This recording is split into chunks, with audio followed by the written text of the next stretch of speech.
Kelasi kecil yang naik pangkat.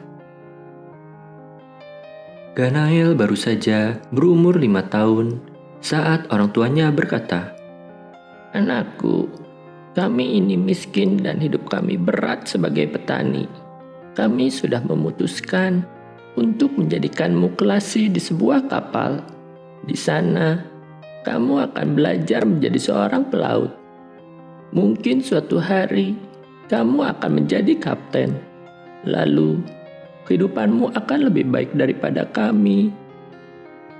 Ganael sedih meninggalkan keluarganya, tapi dengan berani, dia naik ke sebuah kapal besar. Dia berusaha tidak menunjukkan raut wajah yang sedih. Kelasi kapal mengibarkan layar, lalu kapal pun berlayar di laut dengan dibantu angin yang kencang. Ganael menatap daratan yang mulai menjauh. "Apa yang kamu pikirkan?" teriak seorang kelasi tua. "Sini kelasi kecil, bantu aku membersihkan geladak." Ganael lalu mengambil sapu dan kain pel. "Apakah aku nanti boleh naik ke tiang kapal?" tanyanya. "Lalu mau apa? Kamu masih terlalu kecil." Si kelasi tua mengomelinya. "Kalau sudah selesai mengepel geladak, kamu bantu juru masak untuk menyiapkan sup." Malam pun tiba. Ganael kembali ke geladak. Bulan bersinar di atas laut. Bintang-bintang berkelap-kelip. Dia mendekati pelaut yang sedang memegang kemudi kapal. "Apa aku boleh membantumu mengemudikan kapal?" tanyanya. "Kamu kan masih kecil. Yang benar saja. Cepat sana, bantu memasang tempat tidur gantung para kelasi." Ganael menarik napas. "Bukan begini caranya aku belajar menjadi kapten," katanya dalam hati. Setelah mengarungi lautan, kapal itu berhenti sejenak di sebuah pulau yang terpencil. "Kalian boleh jalan-jalan," ujar sang kapten. "Kita akan berangkat lagi malam nanti." Ganael turun ke pantai. Di belakang pantai, terlihat sebuah hutan. Dia mulai berlari di antara pepohonan. Dia terkejut karena menemukan tumbuhan yang belum pernah dia lihat. Tiba-tiba, dia mendengar teriakan ketakutan. "Tolong! Tolong!" Dia bergegas lari menuju tempat datangnya suara teriakan itu. Sampai-sampai, dia tidak memedulikan semak belukar yang merobek-robek bajunya dan melukai pipinya. Dia pun tiba di sebuah rawa tempat seorang anak perempuan yang tampak tenggelam di kubangan lumpur. Semakin berusaha untuk membebaskan diri, semakin tenggelam anak perempuan itu ke dalam lumpur. "Jangan bergerak lagi, aku akan menolongmu," teriak Ganael.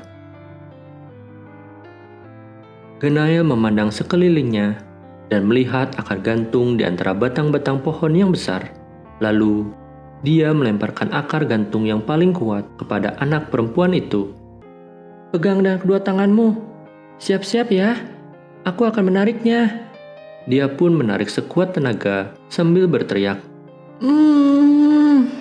Dia mengumpulkan tenaga sama seperti para kelasi kapal laut saat menaikkan jangkar. Anak perempuan itu tampak menyembul keluar dari rawa. Ganael berusaha lebih keras lagi untuk mengeluarkan anak perempuan itu dari sana. Kedua kaki anak perempuan itu akhirnya keluar dari lumpur. "Aku berutang budi padamu. Terima kasih," ujarnya. "Sama-sama.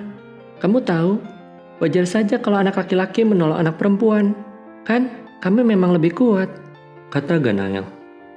Saat itu juga terdengar suara geraman binatang di belakang mereka. Seekor macan melompat ke arah mereka. Anak perempuan itu segera mengeluarkan ketapel dari sakunya, memungut sebuah batu, dan membidik binatang buas itu di antara kedua matanya. Macan itu terjatuh sampai tak sadarkan diri. "Apa yang tadi kamu katakan?" tanya anak perempuan itu dengan senyum jahil. Tidak ada kok. Terima kasih sudah menyelamatkanku," kata Ganael dengan malu. "Baiklah, sekarang waktunya aku kembali ke kapalku." "Apa aku boleh menemanimu?" Kita bisa bermain bersama di jalan. Sudah lama tidak ada yang bermain bersama aku, seru Ganael.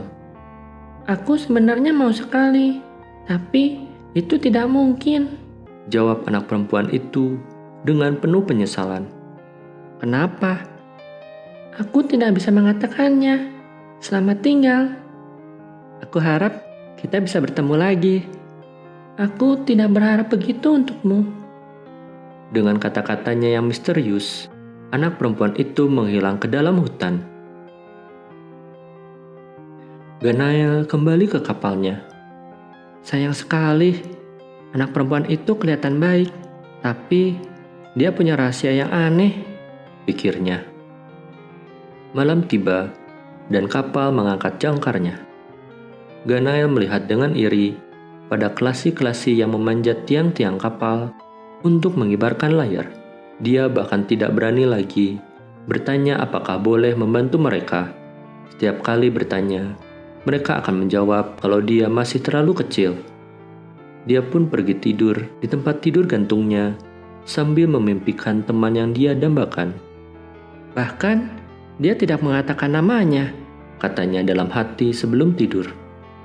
Keesokan harinya, saat matahari terbit, suara teriakan terdengar dari tiang kapal utama. Ada banyak laut di kejauhan! Serempak, semuanya kalang kabut. Cepat, kelasi kecil, bantu aku membagikan senapan kepada semua kelasi, teriak pengurus perlengkapan. Ganael hampir menyelesaikan tugasnya saat sebuah peluru meriam menghancurkan tiang kapal utama. Kedua kapal itu bertabrakan dan terdengar suara teriakan yang ramai. Serbu! Serbu!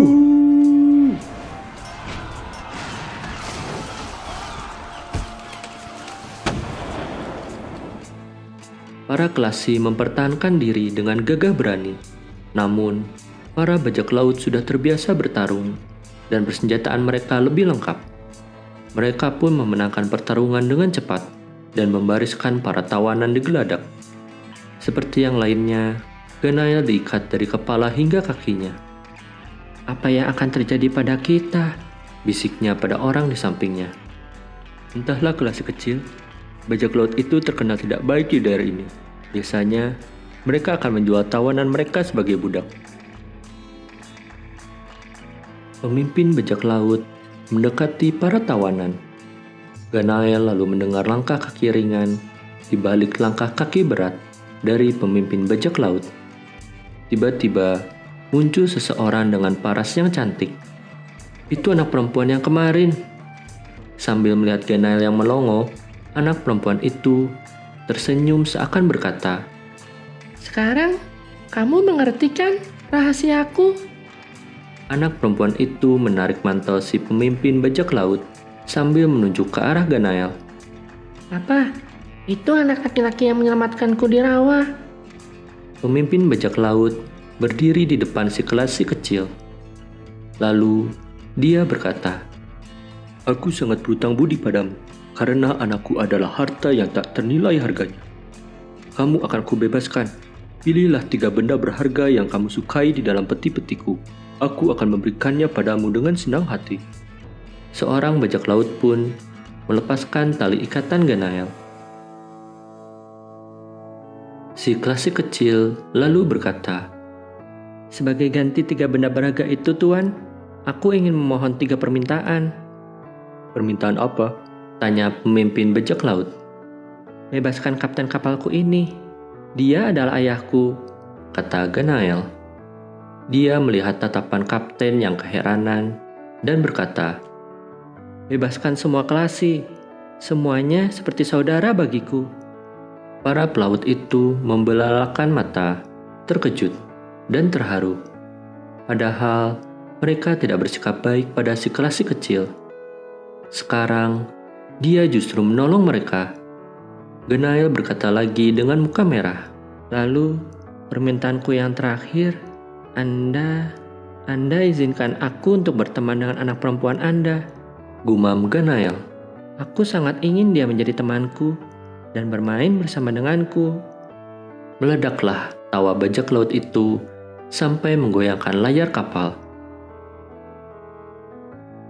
Dengarkan aku kelas kecil, kata pemimpin bajak laut.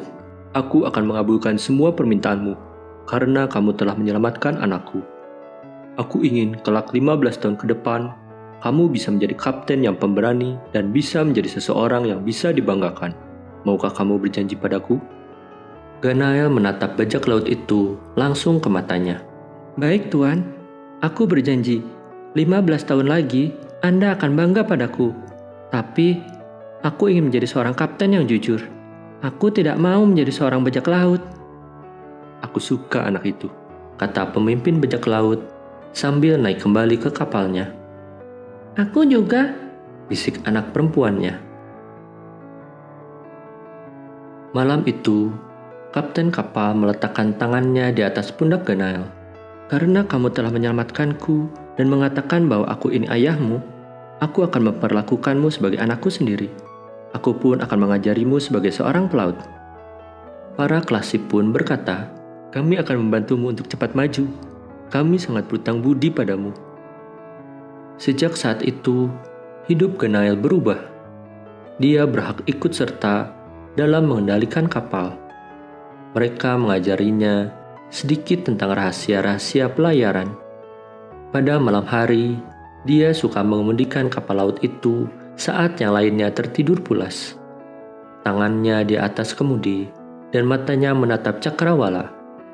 Dia bermimpi suatu hari nanti akan bertemu kembali dengan pemimpin bajak laut dan anak perempuannya. Dia pun melamun sambil tersenyum. Hingga saat ini, aku bahkan belum berkenalan dengan anak perempuan itu.